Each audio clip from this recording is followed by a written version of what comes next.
información posible sobre la historia natural de estas especies, la importancia que estas especies tienen, los usos potenciales, sus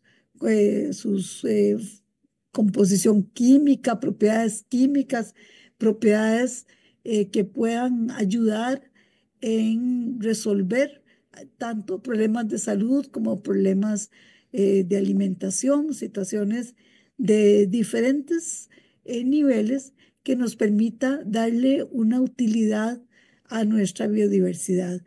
Y también el análisis de sus amenazas y el de cómo resolver esas amenazas. Entonces, la investigación va más allá de saber cómo se llama un organismo.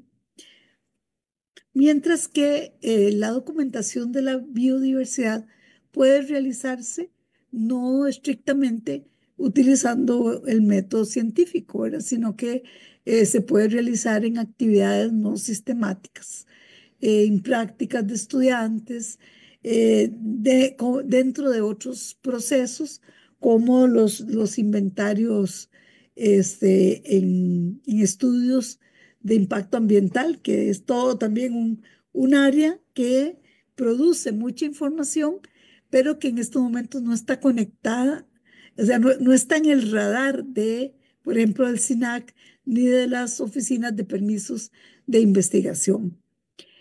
También los hallazgos casuales. Comentaba con Luis Diego que muchas veces uno se encuentra con algo que no tenía ninguna información, ¿verdad? Y no tiene que ver con el trabajo que uno está realizando en el campo y no sabe uno qué hacer con esa información, ¿verdad? Si presentarlo como una nota o qué hacer con ella.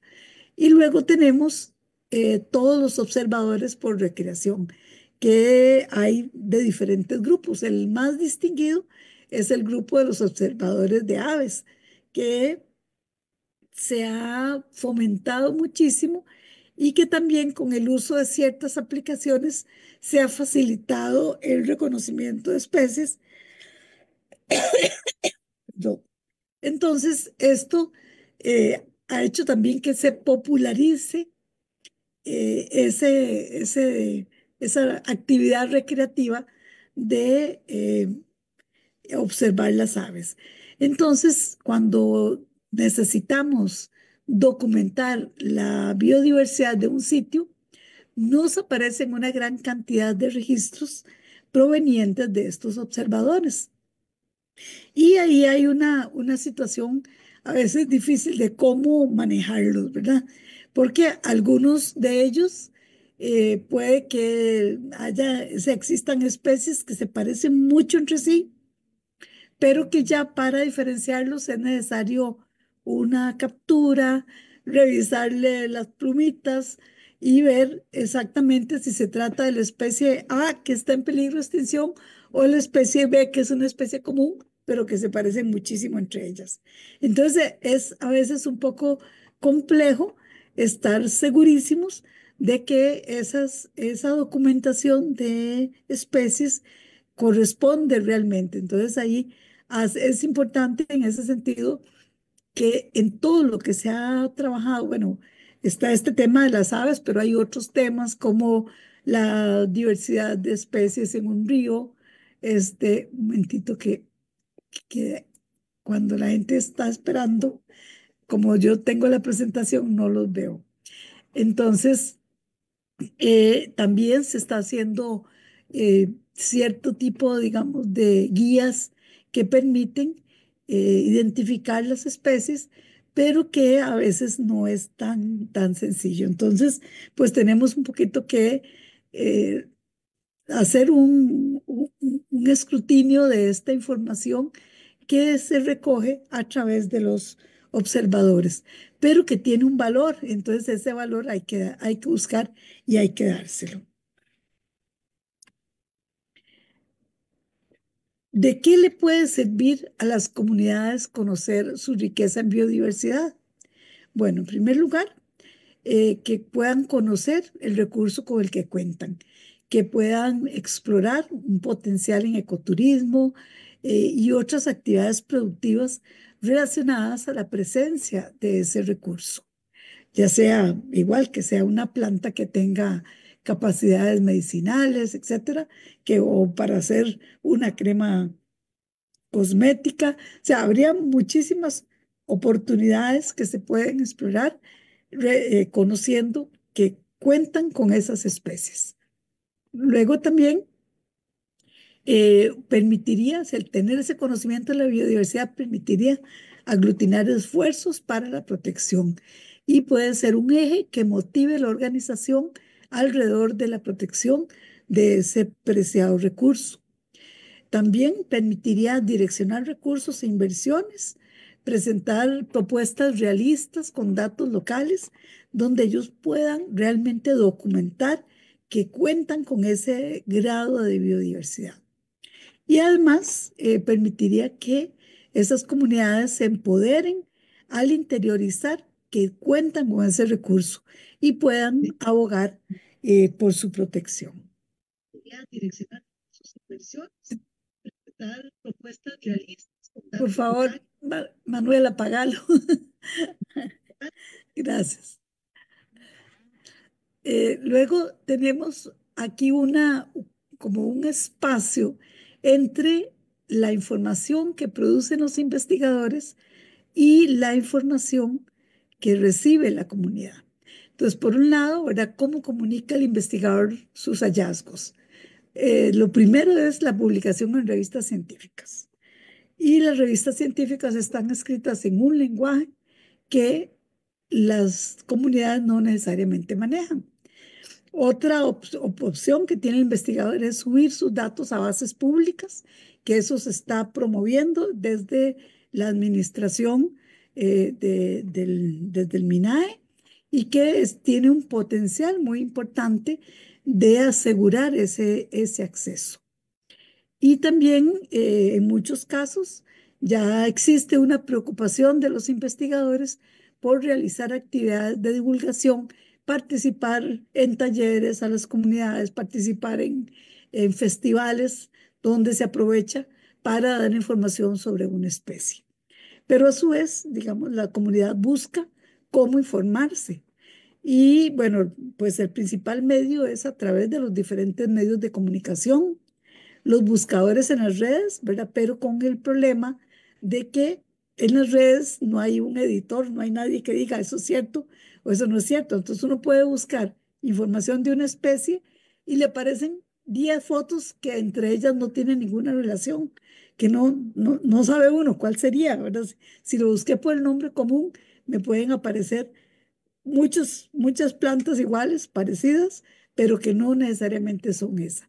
Por ejemplo, si uno busca el chilillo, entonces le aparece el chilillo que usan los payasos en Desamparados, el chilillo que es el que tiene propiedades medicinales para la cura del cáncer, y aparecen otros chilillos ahí que en otros países le llaman chilillo. Entonces, o sea, con el nombre común uno no puede hacer mucho y a veces las redes no le permiten a la comunidad tener la información propia de su localidad. Las revistas, ¿verdad? Ellos se pueden revisar, las revistas de divulgación. Ven National Geographic, ven Animal Planet, que desgraciadamente también se han ido promocionando hacia programas televisivos, sobre todo que son un poco como el cazador de serpientes, el buscador o sea, como un poco más a la aventura que a la información científica. Entonces hay que hacer también un escrutinio. Entonces vamos viendo que en realidad hay pocos mecanismos sistemáticos para que las comunidades puedan tener una información veraz y de acuerdo a sus posibilidades. Entonces, ¿qué es lo que realmente les llega, verdad? ¿Qué es lo que sucede? Bueno, de que primero que muchos de los temas de investigación son con interés meramente académico, más que con los intereses de las necesidades de una comunidad. La información se produce en un lenguaje no accesible y también tenemos las amenazas sobre la biodiversidad que están avanzando a una velocidad mayor y que la biodiversidad se pierde en algunas ocasiones sin que la hayamos conocido. Y eso pues nos resulta entonces que las comunidades tienen poco acceso al conocimiento de la biodiversidad. Y entonces, bueno, ¿cuál es ese panorama, verdad? ¿Cómo está la situación actual? Entonces aquí le doy el pase a Luis Diego para que él continúe con su presentación. Muchas gracias, Ana. Bueno, continuando con la línea que estaba comentando, Ana, inclusive el tema de las temáticas de investigación, ¿verdad? Que nos podrían importar. Eh, Esta publicación que sacó la revista Science en 2023 muestra como las nuevas barreras o las nuevas fronteras, más bien, naturales o ecosistémicas que ellos han definido, ¿verdad? Y que involucra procesos ecológicos muy importantes para mantener la vida en la Tierra, ¿verdad? Incluyéndonos a nosotros como parte de esa vida. Y como ven en el grafiquito, bueno, es una espiral, ¿verdad? La parte verde es la zona segura, ¿verdad? Donde mantenemos, por ejemplo, los niveles de concentración de CO2 a un nivel seguro, la acidificación de los océanos, el tema de los ciclos bioquímicos están, ¿verdad? Estables, etcétera. En ese nivel verde representa como está en el periodo interglacial del Holoceno, ¿verdad? Que la Tierra se mantiene como un nivel de estabilidad ambiental, ¿verdad? Ecológica, que permite que toda la vida surja, ¿verdad? Sin un mayor problema. Y lo que está pasando, ¿verdad? Por lo menos al 2023, que es lo que muestran los datos, es que ya la mayoría de los procesos, ¿verdad?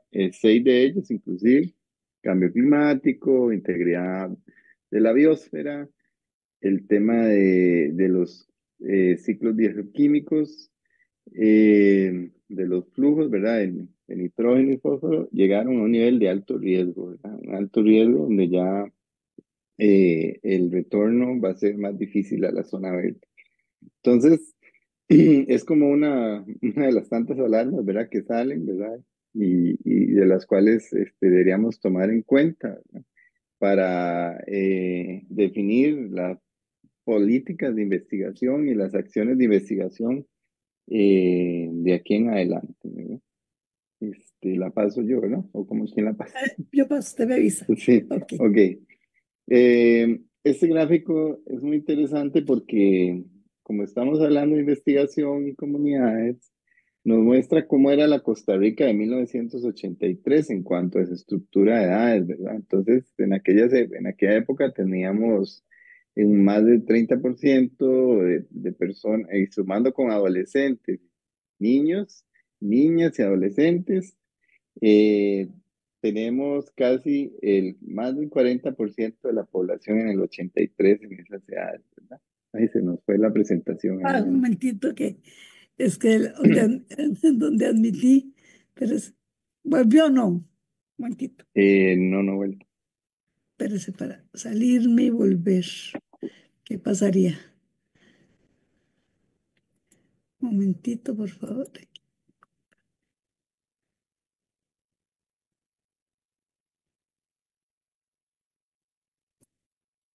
Ujú. Ahí nada más ponerle en modo presentación. Ahí, a ver, ahí va. Ya, es que dura un ratito. Ok, listo, muchas Vamos, gracias. me dice cuando le Entonces, pasa. perfecto. Les comentaba, ¿verdad? Que esta estructura poblacional cambió, ¿verdad? La Costa Rica del 2023, donde hay mucha menor cantidad de población de niñas y niños y adolescentes, ¿verdad? Adolescentes 7,4 y 17% de niñas y niños.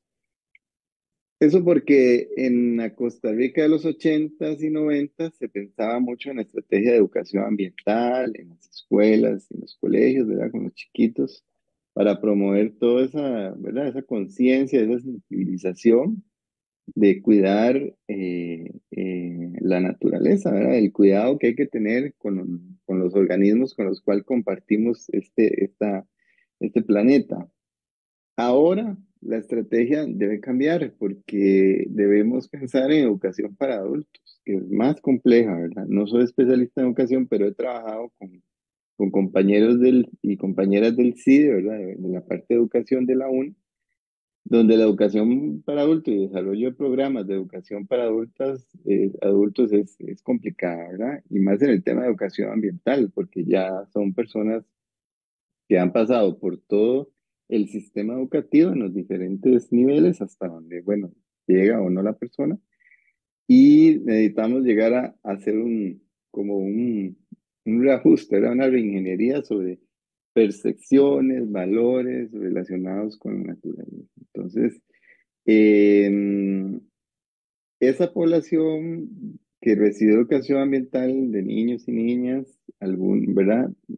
Hay que ver si esos programas en este momento dieron resultado como lo esperábamos, ¿verdad?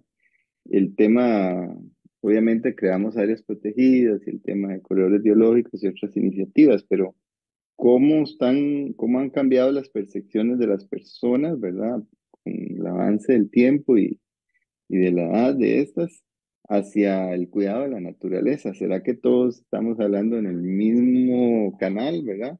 Tenemos los mismos valores hacia los otros seres vivos. Eso es una de las tareas que creo que son importantes de realizar. La siguiente, por favor.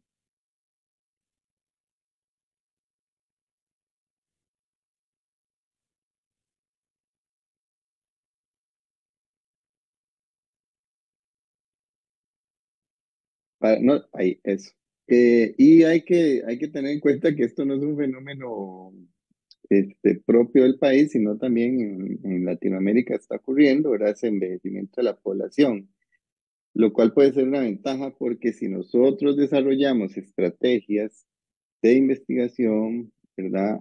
Dirigida a las personas adultas para sensibilizar en esos temas de conservación mediante estrategias, pues, innovadoras, esto podemos volver a ser líderes en conservación, ¿verdad? Porque entonces otros países van a aplicar nuestra, nuestras ideas y lo pueden llevar a éxito, ¿verdad? Entonces, así como en algunos años atrás dimos cátedra de cómo crear áreas protegidas y cómo gestionarlas, pues ahora podemos empezar a trabajar de cómo cuidar, ¿verdad? Y cómo desarrollar iniciativas innovadoras de educación, de producción sostenible, ¿verdad? De un manejo de la tierra, de las ciudades, más acorde con, ¿verdad? Con toda la temática ambiental y todas esas amenazas que nos están llegando. Siguiente, por favor. Este otro gráfico es interesante también, o sea, que hay una publicación, principalmente comparando el año del INDER, ¿verdad? El del 2013 con el del INBU del 2020, ¿verdad? Este nos muestra la distribución de la población, que es otro de los enfoques y de los parámetros que debemos abordar, ¿verdad? Con un enfoque diferente, porque ya estamos cambiando de una Costa Rica rural a una Costa Rica muy urbana, ¿verdad? Entonces, cuando tenemos población viviendo en las ciudades en gran cantidad, la mayoría de las personas, a diferencia de los que pudieron crecer en la zona rural, el contacto con la naturaleza, con la vida silvestre, con la fauna, con los árboles, con los animales, el agua, los ríos, esas interacciones se pierden, ¿verdad? Y por lo menos en ciudades que no se han desarrollado, ¿verdad? Para mantener entornos verdes, pues, más amigables. Entonces, siguiente, por favor. Este otro es la cantidad de distritos urbanos y rurales del país, ¿verdad? Entonces, vean ustedes que el dato del INDER, otra vez, ¿verdad? El 2013, al del INBU, que es del 2020, la cantidad ¿cómo se llama?, de distritos ahí han cambiado, ¿verdad? Es el tema más urbano y el tema más rural. Si quieren, la siguiente.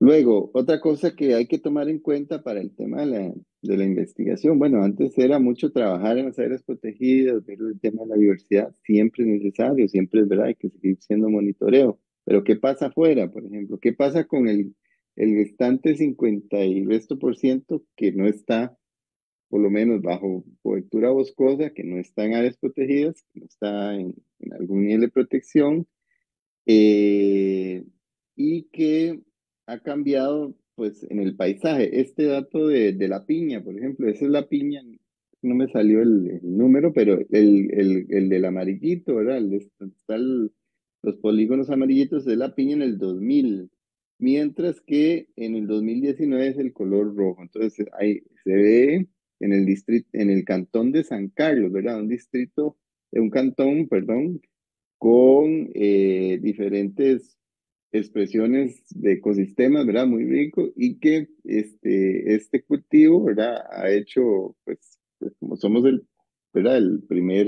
El país que ostenta el grado de mayor productor de piña, pues ha sido agresivo, ¿verdad? Esa política hacia la producción de piña y por eso le hablo, por decirlo así, le ha ganado espacio a otros usos de la tierra que podrían ser más amigables con la naturaleza y con la diversidad. Entonces, temáticas relacionadas de investigación podrían llevarse a cabo para evaluar, ¿verdad?, qué está pasando con estos cambios. La siguiente, por favor.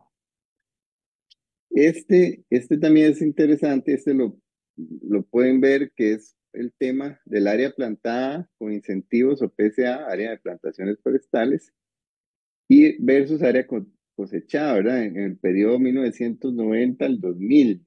Entonces, alguien podría decir, bueno, mira, ya se está aprovechando menos madera, ahora esas áreas están restauradas, ya no hay plantaciones, ¿verdad? Pues en realidad no. En realidad hemos dejado de ejercer una actividad que es las plantaciones forestales y la hemos cambiado, por ejemplo, por piña. Una de las grandes empresas productoras, por ejemplo, de melina, al año 90 tenía sus 4.000 hectáreas de melina. Hoy en día tiene 2.000 y tiene 2.000 de piña. Y bien, bueno, la melina no es así como el uso de la tierra, de verdad, ejemplar, pero si yo, digamos, si tenemos manadas de mamíferos, ¿verdad? Como saínos o chanchos de monte, inclusive un jaguar, y necesita pasar por un corredor y se encuentra con un melinal y un piñal, pues obviamente la fricción es más alta con el tema de piñales o bananales. La carga de agroquímicos también es súper pesada, ¿verdad? Comparado con las de plantaciones forestales. Y además, este gráfico muestra también que seguimos consumiendo madera, pero ya no de aquí, ¿verdad? Entonces, estamos generando externalidades negativas, estamos diciendo, bueno, aquí no vamos a plantar más para no aprovechar, ¿verdad? Un discurso un poco contradictorio, pero sí vamos a traer madera de pino de Chile, ¿verdad? Donde se destruyen bosques naturales para plantar pino, o importar madera de China o de Nicaragua, y no sabemos, ¿verdad?, qué tan rigurosos ambientalmente son como aquí para la producción forestal, porque nosotros tenemos muy buena normativa y legislación que ampara eso. Entonces, el tema de la producción, del uso de la tierra, del uso del paisaje, de cuáles usos queremos hacer, también debe ir de la mano con investigación que nos indique, ¿verdad?, qué Costa Rica queremos de aquí en adelante, ¿verdad? ¿Cuál va a ser nuestra visión de ese paisaje fuera de áreas protegidas? Ujú, sí. Eh, y dentro de lo que conversaba Dani, por ejemplo, del tema de la evaluación ambiental, vean que en los planes reguladores que contemplan una variable ambiental, ¿verdad? Se toma en cuenta el tema de corredores biológicos, la cobertura biótica, y después vamos a ver más adelante recientemente el tema de biodiversidad. Solo hay 21% de todos los cantones lo tiene vigente, ¿verdad? Ese es el color amarillito. Inclusive el color verde es oscuro, son cantones que este, Perdón, color verde claro es sin proceso. Sí, esos son datos, ¿verdad? Del Colegio de Ingenieros Topógrafos de Costa Rica. Y eso es una alerta porque es la forma de gestionar el territorio. Más allá, otra vez, aunque el cantón tenga un área protegida, bueno, dirige la ley de biodiversidad y ley forestal y aplica todo lo con respecto a áreas protegidas, pero lo que está afuera queda en cantones que no tienen, ¿verdad? Un plan para ordenar, para regular ese territorio, queda en manos de, ¿verdad? No queda tan claro, ¿verdad? Cómo hacer esa gestión. Entonces, ese tipo de vacíos hay que trabajarlos, ¿verdad? De lo que sean, cómo incorporar ese tema de la biodiversidad a partir de investigación hacia esa generación de planes. Siguiente, por Recientemente hubo este nuevo decreto, ¿verdad? Sobre el tema del reglamento para la incorporación de la variable ambiental, ya se incluye el tema de biodiversidad, ¿no? Entonces se dan esas tres categorías, moderada, alta y muy alta. Vean que la muy alta habla de especies en peligro de extinción, poblaciones reducidas, y la moderada, por ejemplo, especies con amplia distribución, abundantes. Se indica ahí, ¿verdad? Brevemente de dónde obtener los datos, bueno, datos oficiales del Estado, bases de datos de registros estadísticos y diagnósticos realizados por gobiernos locales, por inventarios de investigaciones científicas. Entonces ahí está lo clave, ¿verdad? El tema de la sistematización de la información, de esa recopilación de bases de datos y ese proceso de bases de datos que andan por todo lado en tesis de estudiantes de universidades públicas y privadas, en informes técnicos, en levantamiento de información. ¿Cómo, verdad? Accesar todo eso es inclusive una área de la investigación, ¿verdad? Que es la gestión de los datos, la ciencia de los datos, ¿verdad? Y en este caso aplicada al tema de diversidad. Siguiente, por favor. Eh, no sé por qué nos salieron los títulos, qué raro. Pero bueno, esta son los objetivos em, de la Estrategia Nacional de Investigación del SINAC del 2014 al 2024. Quiere decir, por lo menos hasta donde yo sé, no tenemos una nueva estrategia. Pero ellos en esa época, pues plantearon esos tres elementos, ¿verdad? Revisar el estado de la diversidad funcional, los servicios ecosistémicos, hablaron de la gestión de ecosistemas frente al cambio global, ¿verdad? Hablaban del tema de interacciones de las actividades humanas con los ecosistemas, ¿verdad? Los marinos costeros, terrestres y los servicios que proveen. Siguiente, por favor. En aquel tiempo, por ejemplo, la Estrategia Nacional de Investigación, cuando se realizó, se tomaron antecedentes. Entonces, en aquella época, antes del 2014, los proyectos de investigación, la mayoría estaban generados por el antiguo INVIO, ¿verdad? Un 14.1, que era el que más solicitaba permisos. Y el resto, por ejemplo, que se hacía investigación, era concursos de universidades, proyectos de monitoreo, que eran los que figuraban con algunas investigaciones inscritas. Los investigadores estadounidenses eran la mayoría, 43.4, costarricenses 29, alemanes, entre el 2004 y el 2012. Actualmente, no, por lo menos no encontré datos actualizados de cómo está el estado de la investigación y es algo, un reto importante para el país, ¿verdad? Tener esos datos para ver cómo estamos, cómo hemos cambiado, cómo ha mejorado esa fotografía. Siguiente, por favor. Esta es la estrategia de biodiversidad, ¿verdad? Que hablamos de diversidad e investigación. Este es 2025, 2015-2025.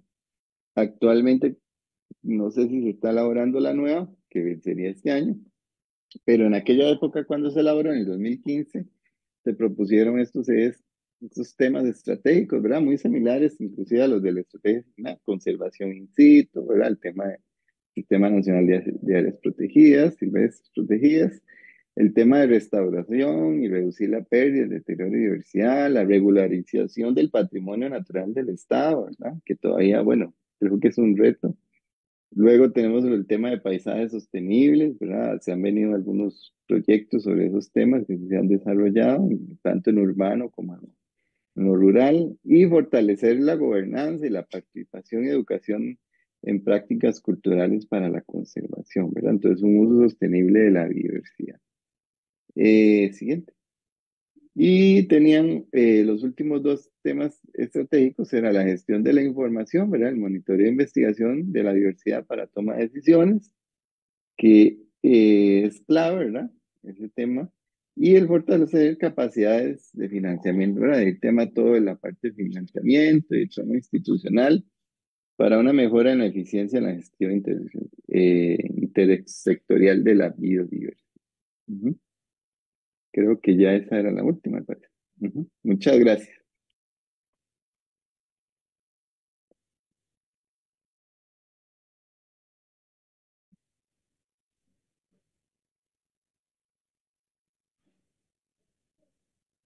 Bueno, Muy bien, sí. Ahora, don Diego y doña Ani, vamos a abrir un periodo de preguntas, ¿verdad? Y que ustedes puedan conversar un poco más acerca de esto. Entonces, abrimos tanto el chat de este espacio en Zoom y también en nuestro Facebook, por lo que si tienen alguna consulta, alguna pregunta, pues estamos acá abiertos a leer esas inquietudes. Bueno, aquí don Rafael Vinda nos dice muy interesante las presentaciones. Igual, si alguna persona también quiere hacerlo más en la oralidad, puede levantar la mano y le damos la palabra. Ando buscando la manito, pero no la veo, es que estoy con un teléfono. Adelante, puede Germán tomar la Rodríguez. palabra. Don Germán, adelante. Mire, muy interesante cuando nos ponemos a comparar lo que es los terrenos forestales con, digamos, la parte de plantaciones y toda esa cuestión con el incremento de la piña, ¿verdad? Y cómo jamás podríamos comparar este, las ganancias que puede tener la gente con la piña versus las ganancias con las plantaciones forestales. Sin embargo, es importante hablar un poquito de lo que es la contaminación que produce la piña en nuestras nacientes, en nuestras quebradas, versus la contaminación que podría estar produciendo la melina, la teca u otras especies, muchas especies nativas que también se han metido dentro de los programas de reforestación. Desgraciadamente nuestra sociedad yo creo que no logró entender que el asunto de una plantación lleva su sacrificio y que al igual que como sembramos tomates, chiles, naranjas, aguacates, o sea, cuando el cultivo está maduro, hay que aprovecharlo. Y bueno, fue un sacrilegio que vieran los camiones cargados con tuquitas de plantaciones para hacer tarimas o para hacer algún tipo de muebles con maderas un poco blandas. Eso llevó al final a la gente que reforestaba a salirse de la actividad y hoy veo que como que nos resentimos de que la gente no siguiera reforestando en el país. Eh, yo diría que faltó un poco de, de meterle ganas al asunto, de no perseguir tanto la gente que cultivaba sus plantaciones y sí preocuparnos un poco sobre la forma en que se iba acrecentando las plantaciones de piña y cómo ya casi todo el país lo tenemos sembrado de piña. Ahí uno ya estoy empezando medio a ver ahí Guanacaste, que era como la última provincia que nos faltaba, y como que ya la piña quiere meterse también a Guanacaste con todo el problema de sequías y todo que presenta la provincia. Sin embargo, bueno, esos proyectos eh, que se están planteando de llevar agua a través de canales y todo eso va a permitir que también la piña se expanda por Guanacaste. Entonces, eh, mi alusión a esto es qué falta nos hizo haber tenido algún mensaje hacia la sociedad civil de Costa Rica sobre que no era un pecado que usted sembrara árboles y los cosechara. Eso es el comentario que quería hacer inicialmente. Gracias. Muchísimas gracias a don Germán por este comentario. No sé si doña Ani o don Diego quisieran hacer alguna referencia o pasamos al siguiente comentario. Eh, bueno, yo no puedo levantar la mano porque soy la que tengo ¿cómo se llama? El sistema. Entonces no me sale a mí la manita. Pero, bueno, entre todos los temas que planteamos y que parte de conocer la biodiversidad, también entra el concepto propiamente de sostenibilidad, ¿verdad? De cómo sí podemos aprovechar los recursos siempre y cuando se hagan de manera racional. Y en esto ha habido como un desbalance, ¿verdad? Nos hemos orientado a una protección en áreas protegidas, pero los temas relacionados a la protección en áreas fuera de las áreas protegidas, pero de sistemas de protección que sean sostenibles, o sea, donde pueda haber producción, cosecha, etcétera, ¿verdad? Porque cuando hablamos de la sostenibilidad estamos tomando en cuenta de que las personas tienen que vivir y comer, ¿verdad? Yo creo que ese es el punto que planteaba don Germán, ¿era? Que no es eh, que dentro de esa mentalidad de conservación así enfrascada, ¿verdad? Cerrada, no da oportunidad para prácticas sostenibles, ¿verdad? El problema también fue que en estas plantaciones se usaron especies que no eran las especies nativas. Sin embargo, como bien lo expuso Luis Diego, una plantación de árboles de X, de lo que sea, siempre va a tener menos contraste o que va a dar más la posibilidad para que una especie, o sea, un grupo de animales pueda pasar o sea, tener conectividad a través de ese ecosistema. Entonces, esas matrices, ¿verdad? Que nos dan cualquier tipo de plantación son muy diferentes a las de las plantaciones no forestales, a los cultivos agrícolas, que también ahí hay variaciones. Una cosa es un cafetal, otra cosa es un bananal y otra cosa es un piñal, ¿verdad? La piña tiende a ser una matriz demasiado difícil para las especies para pasar. No sé si les digo, quisieras decir algo y luego le damos a Sí, los compañeros. Sí. sí, claro, no, excelente ahí, Ani. Y también, bueno, yo quisiera también comentar el tema del manejo en bosque natural, ¿verdad? La compañera ahí de la escuela me decía que, por ejemplo, en una área de conservación se presentaron 63 solicitudes de permiso para aprovechar madera de bosque natural y solo se otorgaron 3, ¿verdad? El tema es el siguiente, bueno, esas que se otorgaron, ¿qué tal están, verdad? ¿Qué técnicas?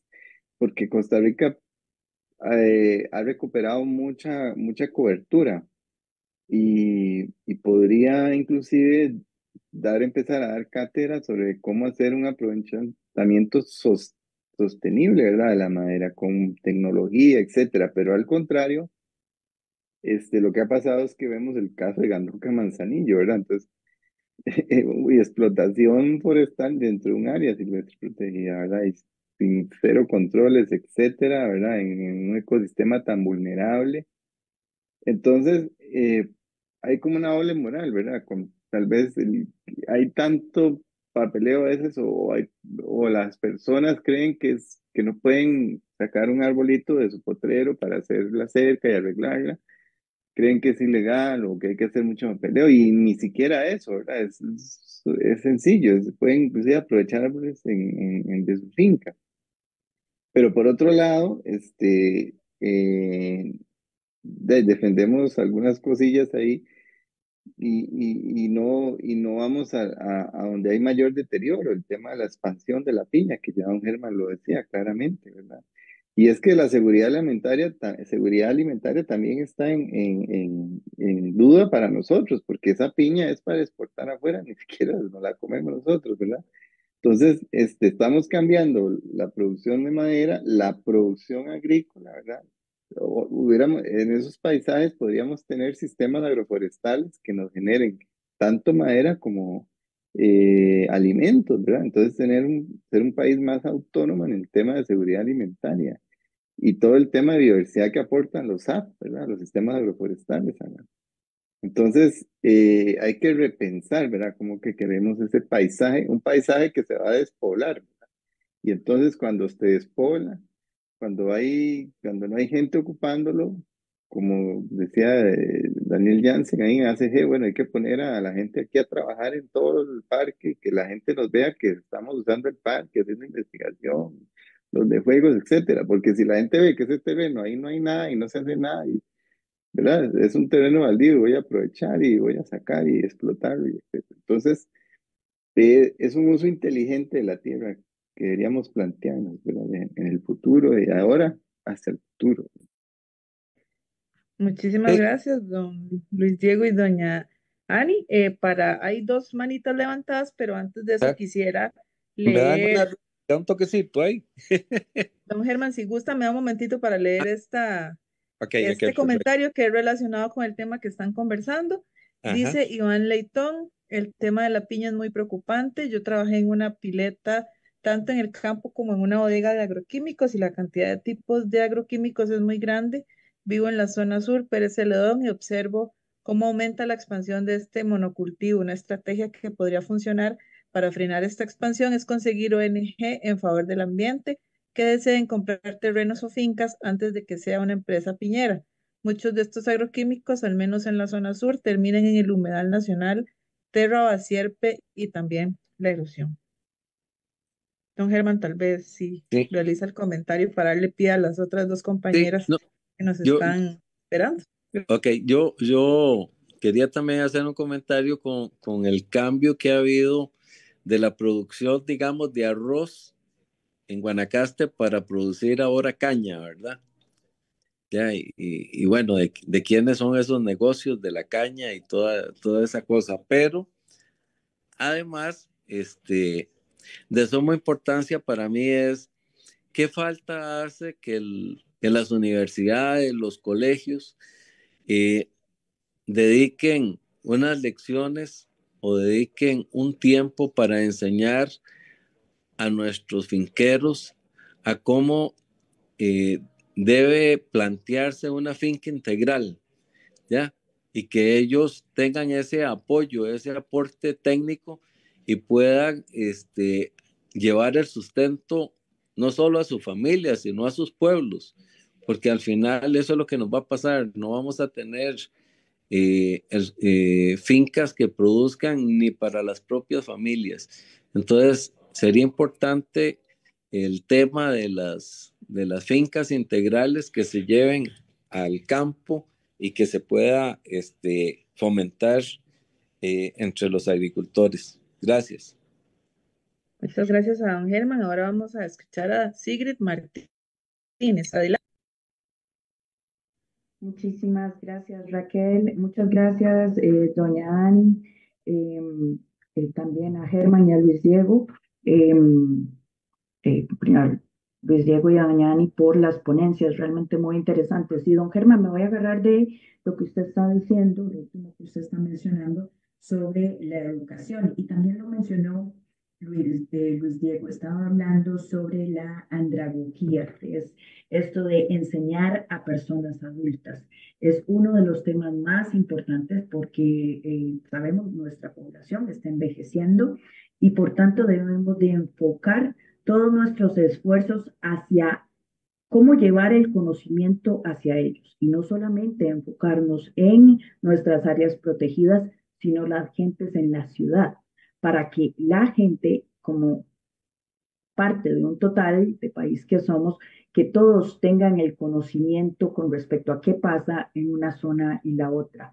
Decía don Germán hace un rato que la gente reaccionó de X o Y forma cuando veía, ¿verdad?, los camiones con las tuquitas porque no fue bien informada. Entonces, mi pregunta va dirigida hacia cómo generamos el conocimiento, cómo generamos el interés y cómo hacemos que se involucren las distintas entidades. Y les presento la pregunta como, ¿se vale soñar? En un mundo ideal, ¿qué creen ustedes dos, Luis Diego, doña Ani, que podríamos soñar o qué podrían ustedes soñar que podría pasar con nuestras entidades públicas y bueno, también privadas para hacer que todo esto camine? Gracias. Contestamos después de la pregunta perdón, Raquel, ¿contestamos de una vez o Sí, señora, para después darle paso a la siguiente intervención, doña Ani. qué? No sé, les digo si quiere ahora primero, para irnos Ok, alternando. está bien, perfecto. Bueno, eso es realmente una utopía. Eh, el tema de la coordinación interinstitucional, ¿verdad?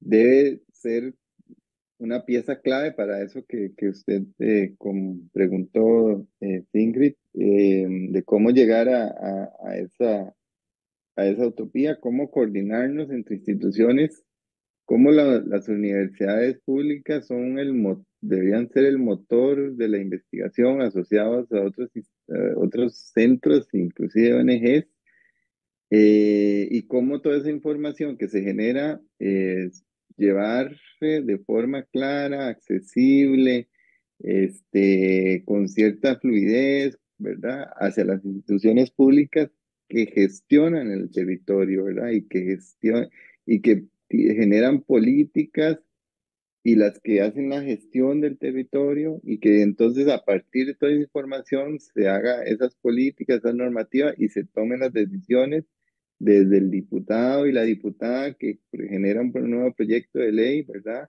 Hasta el funcionario de SETENA que revisa ¿cómo se llama? Un plan regulador, ¿verdad?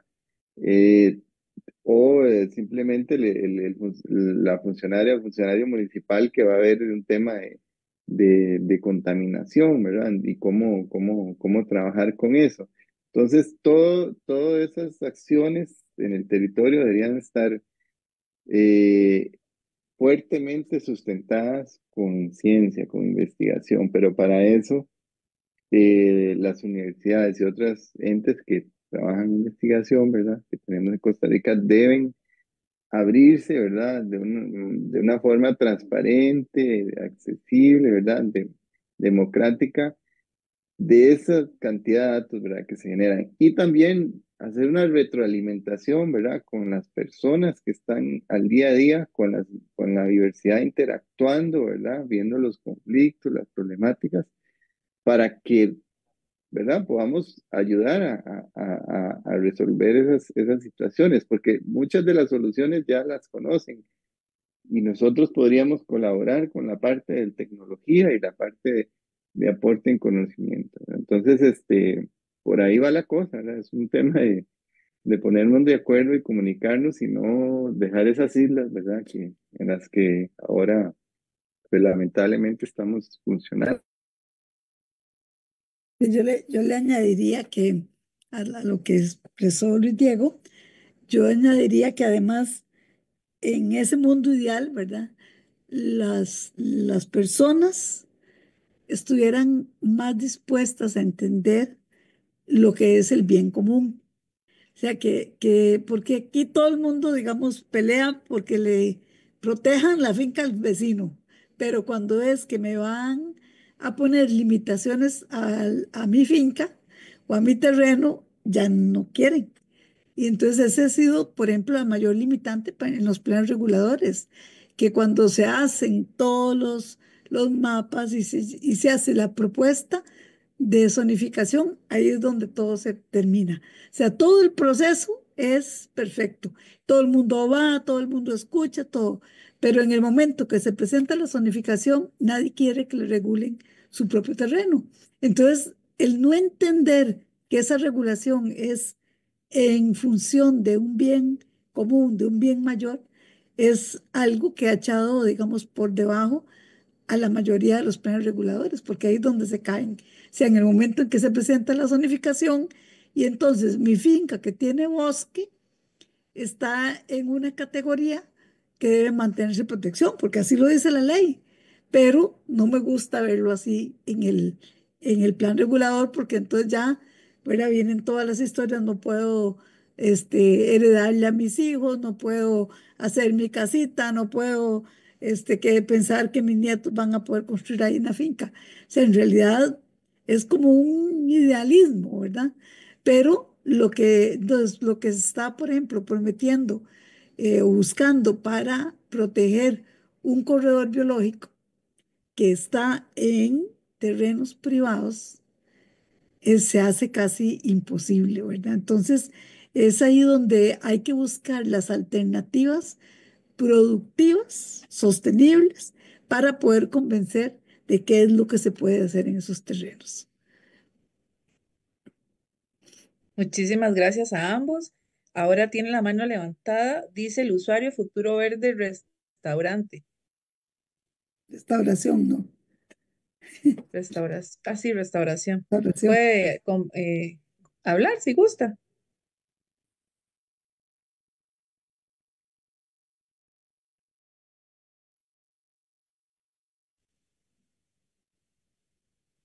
Tiene el Creo micrófono que apagado. que bajó la manita también. Sí, creo que no. No Escucha, va. Ya, Sí, ya ahora sí, sí, ya. estamos adelante.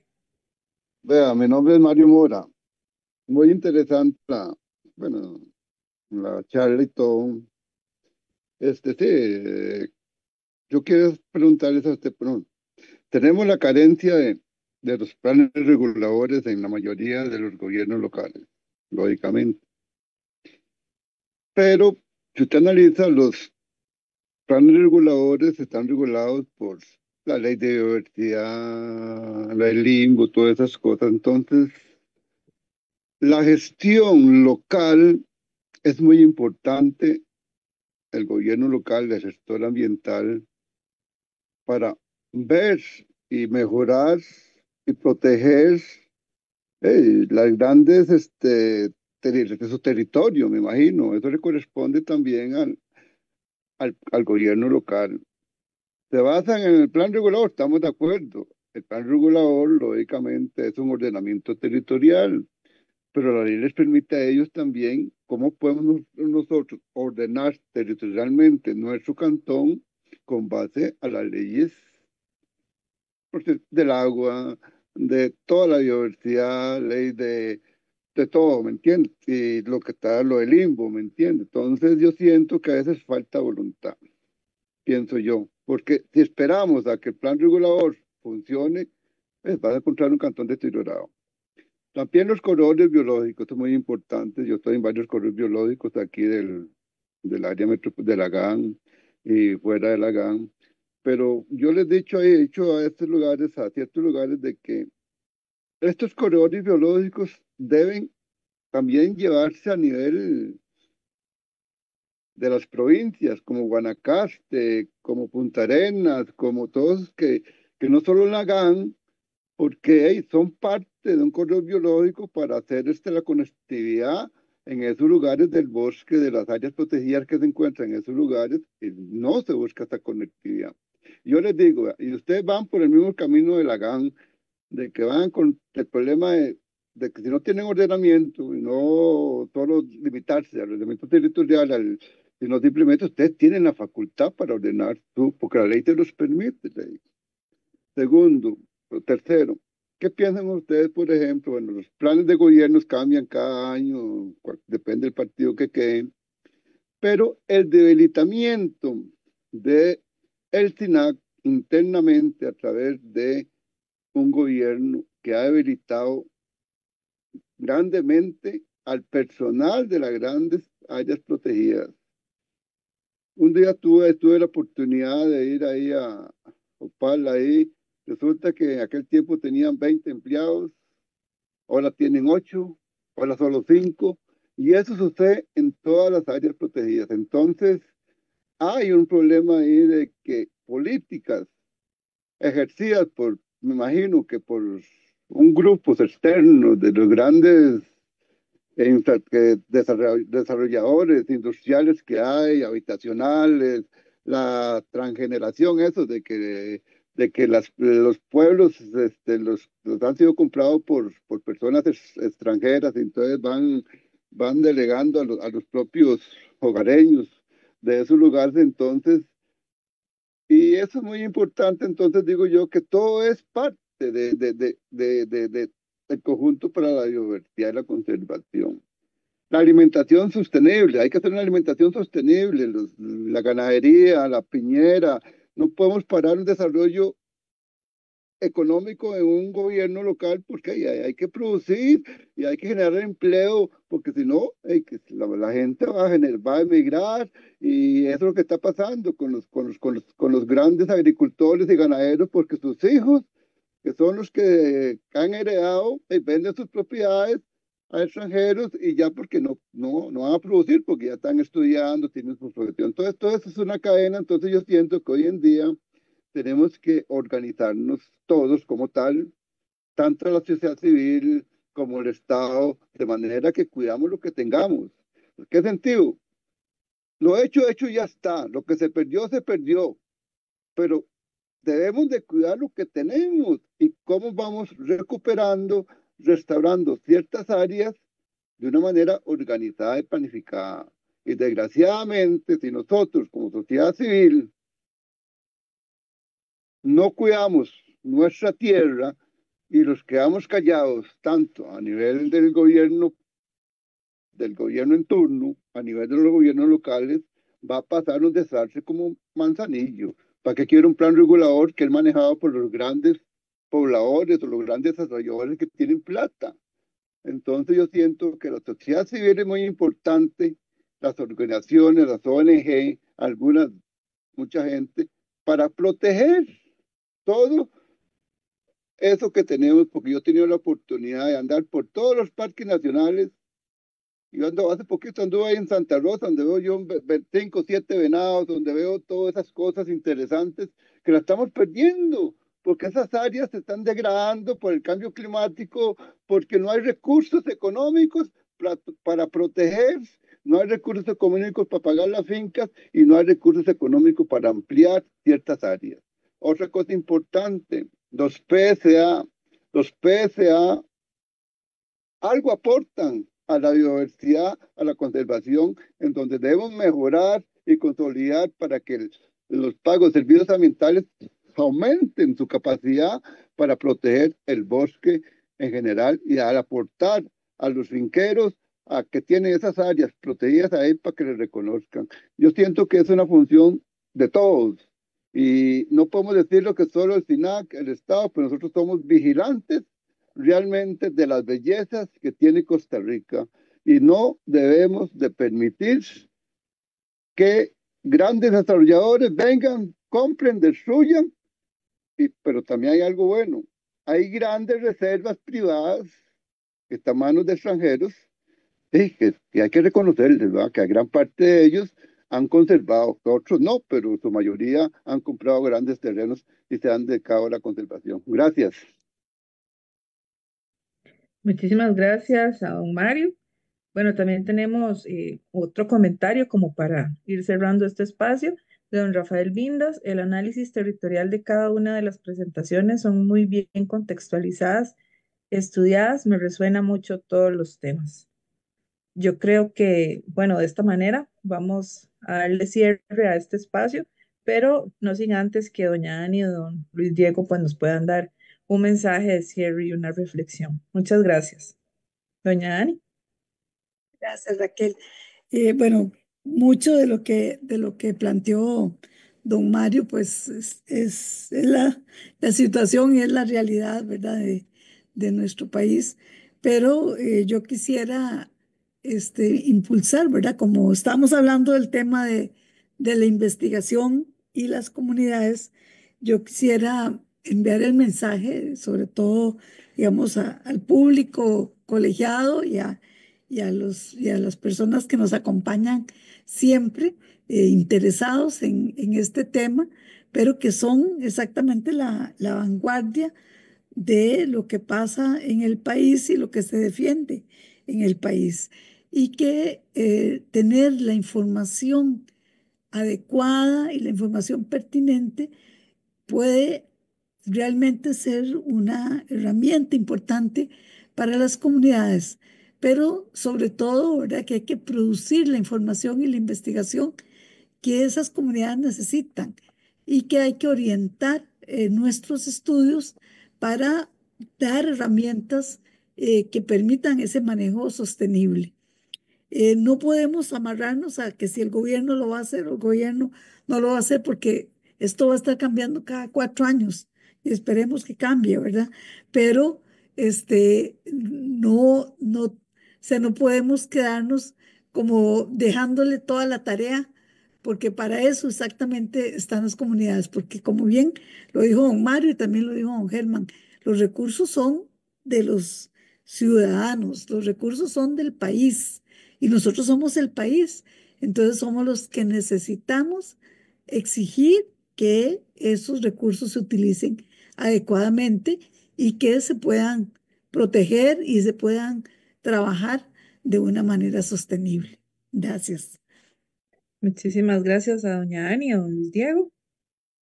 Sí, muchas gracias por el espacio y agradecer a todos los que y todas que lograron conectarse, ¿verdad? De alguna forma por el Zoom o el Facebook. Y decirles, bueno, en el tema de la investigación, la biodiversidad en las comunidades, enfrentamos una nueva Costa Rica, ¿verdad? Una nueva Costa Rica desde el punto de vista demográfico, una nueva Costa Rica en el punto de vista político, de pensamiento, de percepciones, y estamos en un mundo completamente, ¿verdad? Avanzado hacia la tecnología, en la era tecnológica.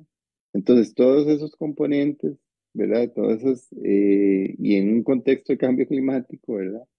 Tenemos que repensarnos como sociedad de qué es lo que queremos y en eso, y en ese elemento, uno de los pilares es el tema de la investigación, ¿verdad? ¿Quién debe hacer investigación? ¿Cómo se debe hacer? ¿Cómo participan las comunidades? El tema de ciencia ciudadana, ¿verdad? E impulsarlo, ya con todas las facilidades tecnológicas que existen, ¿verdad? Hay que trabajar, ¿verdad? En esa nueva, pues, plan maestro, ¿verdad? Que ojalá podamos desarrollarlo en los próximos años para tener esa nueva Costa Rica en la parte de conservación y emular la, pues, la gran hazaña que hicieron nuestras abuelas y abuelos cuando decidieron que este país debería conservarse, ¿verdad? En los 80s y se generaron todas estas áreas silvestres protegidas, de las cuales hoy gozamos un montón, ¿verdad? De sus servicios ecosistémicos y que otros países, pues, no tienen, ¿verdad? Entonces, ojalá podamos valorar esa riqueza para repensarnos y generar esa nueva modelo de sociedad y de país en el tema de conservación. Muchísimas gracias a don Luis Diego. Voy a hacer un pequeño paréntesis porque don Manuel Castrillo, que es parte de la organización de este congreso, pues tiene la mano levantada, así que quisiera que también pues, nos diera su mensaje, ¿verdad, don Manuel? Adelante.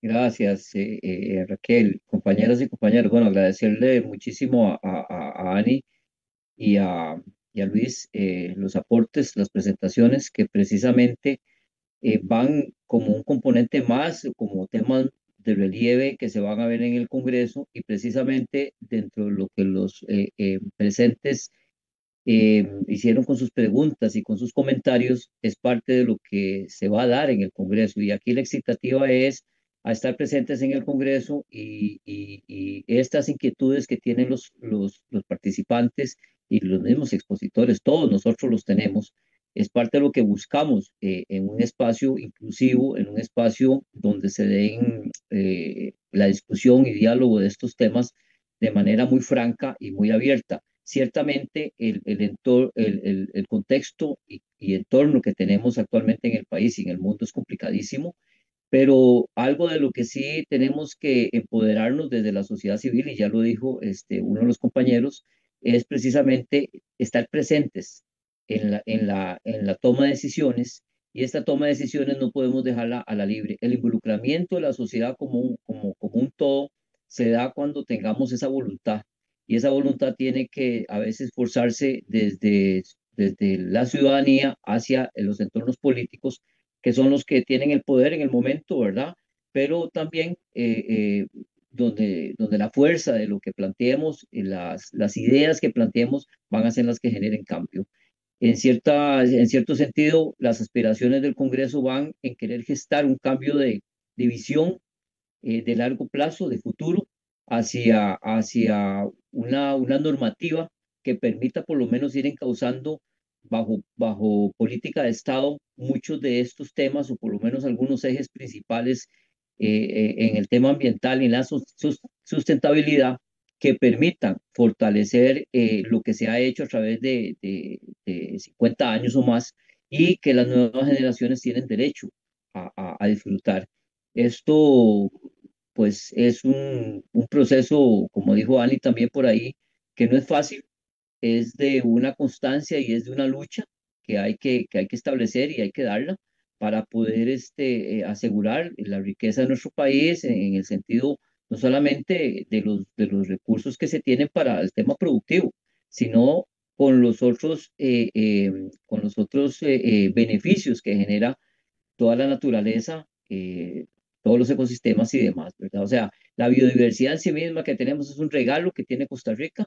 Ya lo planteaban ahí también los compañeros con el grado de los 6% que tenemos a nivel mundial y otros temas. Y definitivamente tenemos que fortalecer la presencia de los actores y de las acciones que podamos hacer para incidir realmente en políticas y en un cambio cultural de mentalidad para poder solventar un poquito esto. Entonces, cordialmente invitados a que participen en el Congreso, y agradecerle como siempre a los compañeros, a doña Raquel, a Ani, al colegio en sí mismo, por este espacio en el marco del primer Congreso Ambiental de Costa Rica, CONAM 2025. Así que muchas gracias. Muchísimas gracias a don Manuel y muchísimas gracias a ustedes que nos acompañaron en este espacio que el Colegio de Biólogos pues abre para que se den este tipo de conversaciones. Les recordamos que a partir de mañana podrán encontrar la grabación de este webinario en nuestro canal de YouTube, y también una forma de mejorar y de tomar acciones es compartir la información relevante como esta. Les agradecemos muchísimo y que tengan muy buenas noches, y nos vemos en mayo con más espacios como estos. Buenas noches, muchas gracias. Buenas Buenas noches. Buenas noches. noches, gracias. Buenas noches. Recording Eh, stopped. ok.